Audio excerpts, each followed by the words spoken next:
Shazamm, the iPad producer from Riverside. How you doing?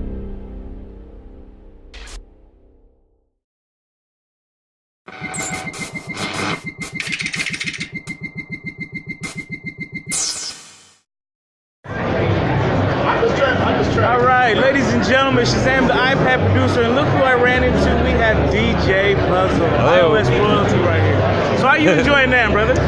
I'm having a great time. Yeah, it's been a whirlwind of basically catching up with old friends and making new and meeting new friends, and like us, running into people that we knew we were aware of each other. Maybe had some conversations online, but never actually met face to face. So we got to do that. So it's been a really, for me, this has been a really unique NAMM compared to a lot of the other ones that I've been at, because I've been going for like 20-something years now. So, but with the internet the way it is, and now with influencers, I can't really talk, and YouTube, we have all these new friends, and it's nice to actually see some of you guys and meet face to face. Yeah, for real. So is there anything that you were looking forward to this NAMM, since you're such a frequent flyer miles here?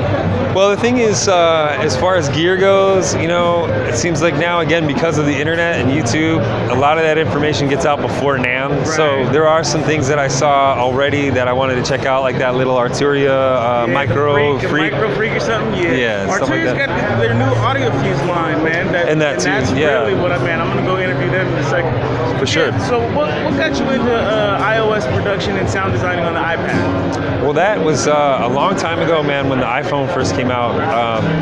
This friend of mine who I had done work with years ago, he invented Mixmeister, which at the time was the first MP3 DJ mixing software.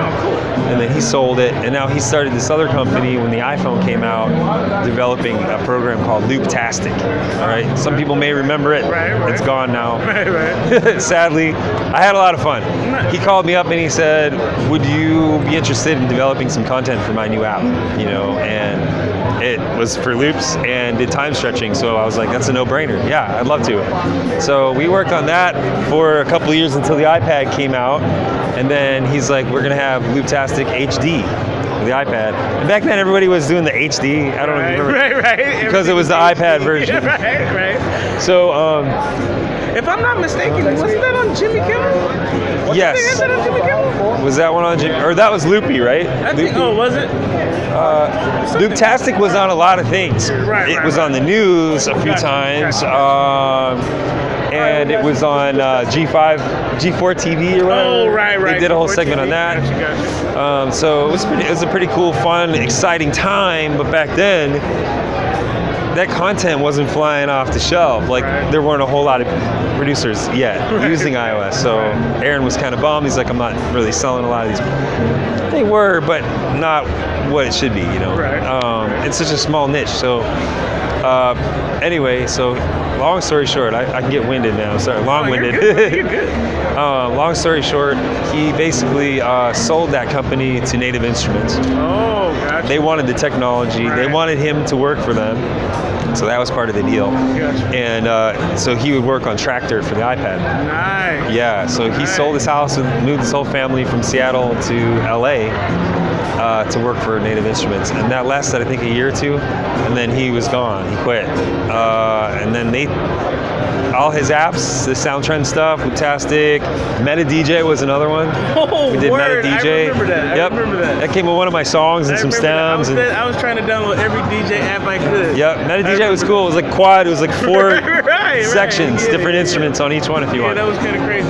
Yeah. So what is DJ Puzzle working on now? Right now, I'm going to start working on, as soon as I get back, a video game. Nice. Yep. So scoring a video game. Can't talk a whole lot about the details, but it's I can say it's for a movie. So now are you doing sound design? Okay, so what you have to do is, when you do video games, is they'll oftentimes ask you to do sound design, but mostly for what they call stingers. I got So the stingers, so not really like gunshots and things. It's more stingers for the characters in the game. No Foley, not for this one, no. So stingers are like just kind of like intro sounds for each of the character, kind of like a sound logo for the character. Gotcha. So there's that, and then all the music that'll play in the background while you're shooting.